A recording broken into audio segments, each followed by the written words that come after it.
구원에 이르는 지혜 제9장 하나님의 나라 7번째 질문들에 대해서 살펴보도록 하겠습니다.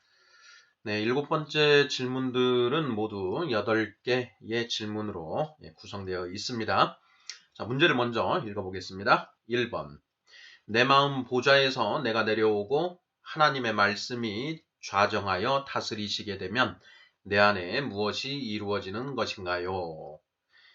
2번. 어떤 가정이 하나님의 말씀에 의해 다스려지면 그 집에 무엇이 이루어지는 것인가요? 3번. 어떤 지역이 하나님의 말씀에 의하여 다스려지면 그 지역에 무엇이 이루어지는 것인가요? 4번. 이 세상이 하나님의 말씀에 의하여 다스려지면 이 세상에 무엇이 이루어지는 것인가요? 5번. 하나님의 말씀이 나를 다스리면 주변이 안정되어 가고 사람들과 점점 화평을 이루게 됩니다. 당신의 삶을 돌아보세요. 이런 일들이 일어나고 있나요? 6번. 히브리서 12장 14절은 무엇이 없으면 주를 볼 수 없다고 하나요? 7번. 로마서 12장 18절은 할 수만 있으면 어떻게 하라고 하나요? 8번. 이 세상에서 천국을 누리지 못하는 사람이 육신이 죽은 후에는 천국에 들어갈 수 있을까요? 네, 이렇게 해서 모두 8개의 질문으로 구성되어 있습니다. 자, 구원에 이르는 지혜 제9장은 하나님의 나라입니다. 자, 하나님의 나라가 어떤 나라인지 또 하나님의 나라에 대해서 성경은 뭐라고 기술하고 있는지 살펴보는 이제 그 단원인데요. 자, 오늘 질문들은 이제 어떻게 하나님의 나라를 나라가 우리가 이제 죽어서 가는 곳이 하나님의 나라다, 천국이다 이렇게 생각을 하고 있는데, 자, 이 땅에서부터 우리가 천국을 누린다라는 것입니다. 그래서 우리가 이 땅에서 누리는 천국, 하나님의 나라에 대해서 살펴보고자 하는 그런 질문들로 생각하시면 틀림없을 것 같습니다. 자, 1번부터 답을 생각해 보도록 하겠습니다. 1번. 내 마음 보좌에서 내가 내려오고 하나님의 말씀이 좌정하여 다스리시게 되면 내 안에 무엇이 이루어지는 것인가요? 되어 있습니다. 자, 정답은 천국이죠. 천국. 자, 내 마음에, 우리들 마음에 이제 보좌가 있다. 왕좌가 있다라는 것이죠. 그 왕좌에 누가 앉아 있느냐? 다 우리 각자 자신이 그 왕좌에 앉아 있습니다. 자, 그런데 내가 앉아 있는 그 왕의 자리에서 내가 내려오고 하나님의 말씀이 그 자리에 앉아서 통치를 하시면 자, 내 안에 무엇이 이루어지는가? 바로 천국이 이루어지는 것이죠. 자, 하나님의 말씀이 누구신가요? 바로 예수 그리스도이시죠. 그러니까 내 마음 보좌에서 내가 내려오고 즉 예수님이 좌정하여 다스리시는 것. 자, 이것이 바로 천국이다라는 것입니다. 자, 예수님이 제자들에게 이런 말씀을 하셨습니다. 너희가 나를 따르려거든 자기를 부인하고 각자 자기 십자가를 지고 나를 따르라 이렇게 말씀을 하셨는데요. 자, 거기에서 자기를 부인하고 이게 이제 무슨 뜻인가? 이거에 대해서 이제 또 많은 그런 그 묵상들이 쏟아지고 있는데요. 저의 묵상은 자기를 부인하는 것은 더도 덜도 말고 자, 내 생각을 내려놓는 것, 내 생각을 포기하는 것. 하나님의 말씀과 나의 생각이 다를 때 내 생각을 포기하고 내려놓고 버리는 것. 이것이 바로 자기 부인이다라는 것입니다. 그래서 이 문제에서 내 마음 보좌에서 내가 내려오고 이게 자기 부인이죠. 하나님의 말씀이 좌정하여 다스리시는 것. 자, 예수 그리스도께서 내 안에 나의 주인이 되시는 것. 예. 이것이 바로 천국이다라는 그런 질문입니다. 이거 외에 천국을 다른 것으로 관념을 한다라고 한다면, 그 하나님의 나라에 대해서 분명히 뭔가 오해를 하고 계시는 거다. 이렇게 단언해서 말할 수 있겠습니다. 자, 2번. 어떤 가정이 하나님의 말씀에 의해 다스려지면 그 집에 무엇이 이루어지는 것인가요? 자, 2번 답도 천국이죠. 주 예수 그리스도를 믿으라. 그리하면 너와 내 집이 구원을 얻으리라. 이렇게 이제 예수님이 그 사도 바울이 사도행전에서 그렇게 기술을 했습니다. 간수가 사도 바울과 신라가 그 잡혀서 그 감옥에 갇히는데 그 감옥에 갇힌 그날 찬양을 하고 기도를 하지요. 그런데 그때 큰 지진이 일어나면서 그 감옥 문들이 다 열리고 하는 그런 일이 이제 일어납니다. 그러자 그 간수가 그걸 깨닫고 큰일 났다. 이제 죄인들이 다 도망을 간 거 아니냐. 그래서 목숨을 끊으려고 하지요. 자살을 하려고 합니다. 사도행전 16장에 이제 그 기록된 기사인데요. 16장 25절 한밤중에 바울과 실라가 기도하고 하나님을 찬송하며 죄수들이 듣더라. 26절 이에 갑자기 큰 지진이 나서 옥터가 움직이고 문이 곧 다 열리며 모든 사람의 매인 것이 다 벗어진지라. 27절 간수가 자다가 깨어 옥문들이 열린 것을 보고 죄수들이 도망한 줄 생각하고 칼을 빼어 자결하려 하거늘 바울이 크게 소리질러 이르되 내 몸을 상하지 말라 우리가 다 여기 있노라 하니 간수가 등불을 달라고 하며 뛰어들어가 무서워 떨며 바울과 실라 앞에 엎드리고 그들을 데리고 나가 이르되 선생들이여 내가 어떻게 하여야 구원을 받으리까 하거늘 31절 이르되 주 예수를 믿으라 그리하면 너와 내 집이 구원을 받으리라 하고 주의 말씀을 그 사람과 그 집에 있는 모든 사람에게 전하더라 이렇게 되어 있습니다. 주 예수를 믿으라 그리하면 너와 내 집이 구원을 받으리라. 자, 주 예수를 믿으면 이제 예수 그리스도 하나님의 말씀을 내 삶의 주인으로 영접을 한다라는 것이죠. 그러면 1번 질문에서 봤던 것처럼 내 안에 천국이 이루어지는 것이고, 자, 가장이 그 하나님의 말씀에 따라 살고자 한다면 그 집은 하나님의 말씀에 의해서 다스려지게 되어 있습니다. 자, 그래서 자, 너와 내 집이 구원을 받으리라. 이렇게 그 바울 선생이 말씀하신 것 이다라는 것이 이제 저의 묵상입니다. 자, 이번 질문 어떤 가정이 하나님의 말씀에 의해 다스려지면 그 집에 무엇이 이루어지는 것인가요? 네, 천국이 이루어지는 것이다. 3번입니다. 자, 어떤 지역이 하나님의 말씀에 의하여 다스려지면 그 지역에 무엇이 이루어지는 것인가요? 네, 여기도 마찬가지로 천국이죠. 4번 질문. 이 세상이 하나님의 말씀에 의하여 다스려지면 이 세상에 무엇이 이루어지는 것인가요? 역시 동일합니다. 천국이 이루어지는 것이죠. 자, 우리가 하나님의 말씀인 예수님이 길이요 진리요 생명이라는 것을 이제 믿고 확신하고 그렇게 살게 되면 먼저 내 안에 천국이 이루어지고 내 집에 천국이 이루어지고 더 나아가서 내가 속해 있는 그 사회에 천국이 이루어지고 더 나아가서 온 세상에 천국이 이루어질 수 있다.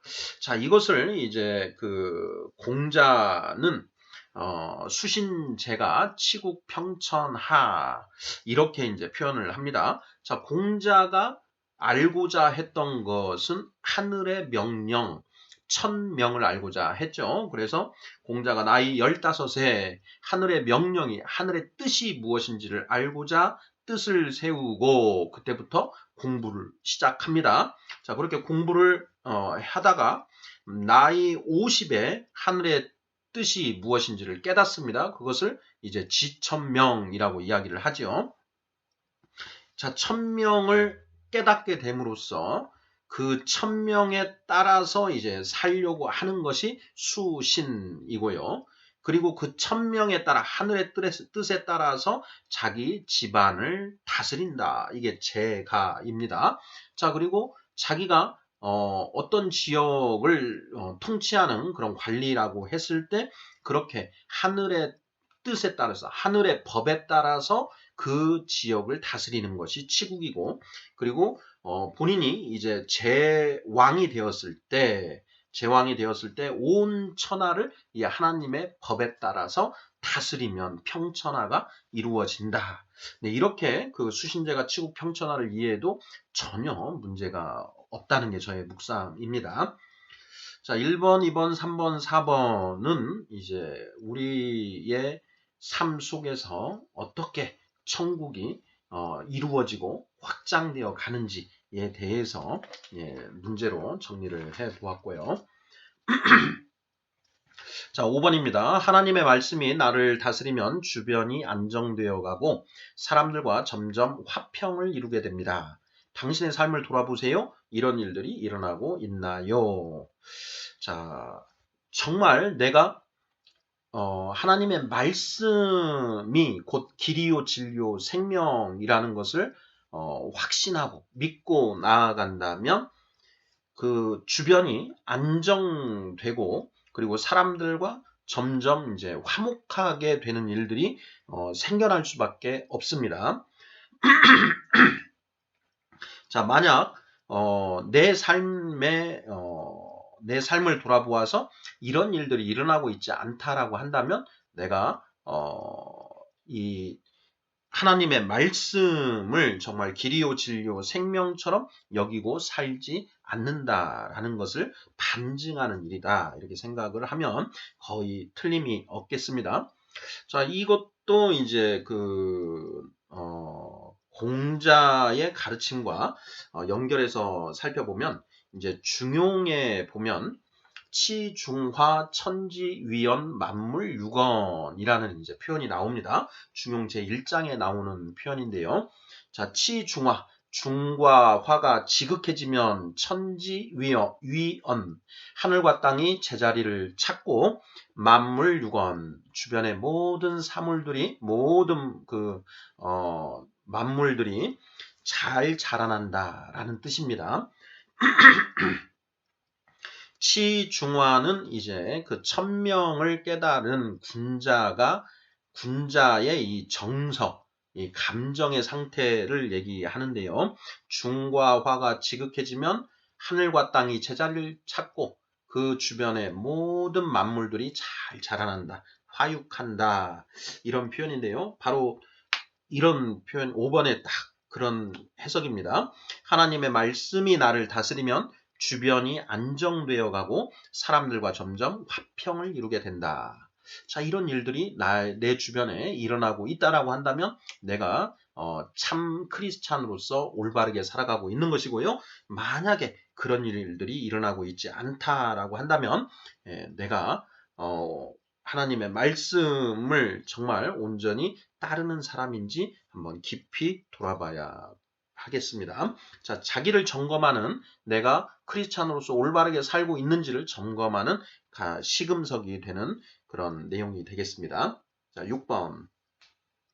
히브리서 12장 14절은 무엇이 없으면 주를 볼 수 없다고 하나요? 자, 히브리서 12장 14절 한번 찾아서 읽어보도록 하겠습니다. 모든 사람과 더불어 화평함과 거룩함을 따르라. 이것이 없이는 아무도 주를 보지 못하리라. 네. 자, 이 히브리서 12장 14절 말씀을 의외로 많은 성도님들이 염두에 두지 않고 또 잘 모르고 계십니다. 자, 모든 사람과 더불어 화평하고 모든 사람과 더불어 거룩함을 따르라. 이렇게 되어 있습니다. 자, 이것이 없이는 아무도 주를 보지 못하리라 이렇게 되어 있습니다. 하반절이 굉장히 무서운 말씀인데요. 자, 내가 나에게 거룩함이 없고 또 내가 주변 모든 사람과 더불어 화평하려고 하지 않고 화평하지 못하고 있다라고 한다면 자, 주를 볼 수 없다. 천국을 간다라는 것인가요? 못 간다라는 것인가요? 못 간다라는 그런 표현입니다. 이것이 이제 우리가 거듭나서 장성한 자가 우리가 되어야 되는데요. 이 장성한 사람들이 바로 거룩함과 화평함을 따르는 사람입니다. 그러니까 거룩함과 화평함을 이루어내는 사람이 바로 장성한 자다. 이렇게 장성하지 못하면 아무도 주를 보지 못한다라고 성경은 기록하고 있다라는 것입니다. 자, 히브리서 12장 14절은 무엇이 없으면 주를 볼 수 없다고 하나요? 거룩함과 화평함이 정답이 되겠습니다. 자, 7번 로마서 12장 18절은 할 수만 있으면 어떻게 하라고 하나요? 자, 로마서 12장 18절을 찾아서 읽어보도록 하겠습니다. 로마서 12장 18절. 자, 할 수 있거든 너희로서는 모든 사람과 더불어 화목하라. 이렇게 되어 있습니다. 정답은 모든 사람과 화목하라. 네. 자, 우리가 하나님을 이제 믿고 하나님의 말씀대로 살아가고자 이렇게 이제 노력을 해야 하는데요. 자, 예수님이 내가 너희에게 새 계명을 주나니 너희는 서로 사랑하라. 서로 사랑하라. 이렇게 말씀을 하셨습니다. 서로 사랑하라. 자, 서로 사랑하면 자연스럽게 주변 사람들과 화목할 수 있다라는 것이죠. 로마서 12장 18절은 할 수만 있으면 어떻게 하라고 하나요? 자, 할 수만 있으면 모든 사람과 더불어 화목하라라는 것입니다. 자, 여기에 할 수만 있으면 이런 표현이 있는데요. 자, 이것은 나는 화목하기 위해서 모든 노력을 다 해야 된다라는 것입니다. 내가 정말 화목하려고 노력하는데 상대방이 받아주지 않아서 그 화목이 이루어지지 않는 것. 그것은 내 책임이 아닌 것이죠. 예. 그걸로 인해서 하나님이 우리를 책망하시지는 않을 거라는 것입니다. 자, 로마서 12장 14절을 보면 너희를 박해하는 자를 축복하라. 축복하고 저주하지 말라라고 이렇게 또 되어 있습니다.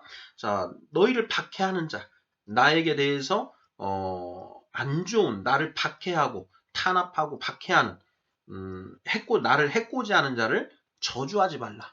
그 사람도 축복하고 나아가라. 이것이 바로 모든 사람과 더불어 화목하라라는 그런 명령이지요.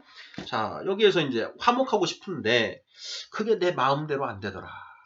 예. 내 마음이 그렇게 화목하고자 하는 그런 마음이 강력하게 일어나지 않더라. 여기에 이제 문제가 있는데요. 자, 예수님이 너희는 서로 사랑하라 라고 했을 때 그 사랑은 인간의 마음으로 하는 사랑이 아니라 하나님의 마음으로 하는 사랑을 말하는 것이다 라고 했고요. 그 하나님의 마음으로 하는 사랑은 무엇이냐? 그 본질이 긍휼이라고 했습니다. 그러니까 너희는 서로 사랑하라는 말은 너희는 서로 불쌍히 여기라. 자, 나를 박해하는 자, 그 사람은 죄에 빠져서 본인이 죄를 짓는지도 모르고 나를 박해하고 있다는 것이죠. 그러니 그 사람을 불쌍히 여겨야 된다라는 것입니다. 예수님이 십자가에 못 박히실 때 하나님 저들을 용서해 주시옵소서. 저들은 자신들이 무슨 일을 하고 있는지 알지 못하나이다. 이렇게 얘기를 하고 또 스데반 집사님이 이 돌에 맞아서 죽으시면서 저들을 용서해 주시옵소서 하고 이렇게 하나님께 간구하지요. 어떻게 그렇게 할 수 있는가?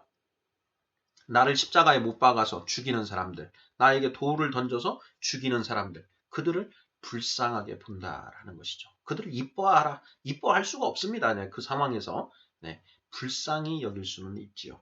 그래서 예수님이 너희는 서로 사랑하라 라고 하셨을 때 그 사랑하라 라는 표현을 구체적으로 풀었으면 너희는 서로 불쌍히 여기라 이런 의미라는 것. 그리고 이렇게 서로 불쌍히 여기다 보면 모든 사람을 불쌍히 여기면 그 너희를 박해하는 자를 저주하지 않고 축복할 수가 있는 것이고 이러한 과정들을 통해서 모든 사람과 더불어 화목할 수 있게 된다라는 것입니다. 자, 마지막 8번 질문입니다. 이 세상에서 천국을 누리지 못하는 사람이 육신이 죽은 후에는 천국에 들어갈 수 있을까요? 하는 질문입니다. 자, 있을까요? 없을까요? 네, 저는 없다고 답변을 했습니다. 우리는 이 세상에서부터 천국을 경험하고 천국에서 살아야 됩니다. 바로 그렇게 천국에서 사는 것이 우리가 6번에서 봤던 것처럼 거룩함과 모든 사람과 더불어 거룩함과 화평함을 따르는 것이죠. 이게 이제 천국이죠. 자, 그리고 1번 질문에서 봤듯이 내 마음 보좌에서 내가 내려오고 하나님의 말씀이 좌정하여 다스리시는 것.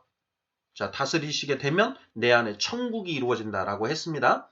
자, 우리가 이 세상에서 천국을 누리지 못한다라는 얘기는 내가 여전히 내 삶의 주인이라는 것입니다. 하나님의 말씀이 나의 주인이 아니고 내가 여전히 삶의 주인으로 되어 있다라는 것이죠. 자, 그런 사람이 육신이 죽은 다음에는 천국에 들어갈 수 없다라는 것은 자명한 이치인 것이죠. 그래서 8번 질문. 이 세상에서 천국을 누리지 못하는 사람이 육신이 죽은 후에는 천국에 들어갈 수 있는가? 라는 질문에 대한 답은 없다. 이렇게 되겠습니다. 그래서 자, 우리 거듭난 성령 받은 사람은 그 성령님의 조명하심 하에 하나님의 말씀을 열심히 보고 깨달아서 그 성경 안에 있는 구원에 이르는 지혜들을 깨닫고 그 지혜대로 살아감으로써 이 세상에서 천국을 누리며 살아가는 그런 사람이고, 자, 그렇게 살다가 육신이 죽으면 그대로 진짜 천국에 들어가게 된다라는 것이죠. 자, 오늘 이 시간에는 구원에 이르는 지혜 제9장 하나님의 나라 7번째 질문들 8가지에 대해 살펴보았습니다.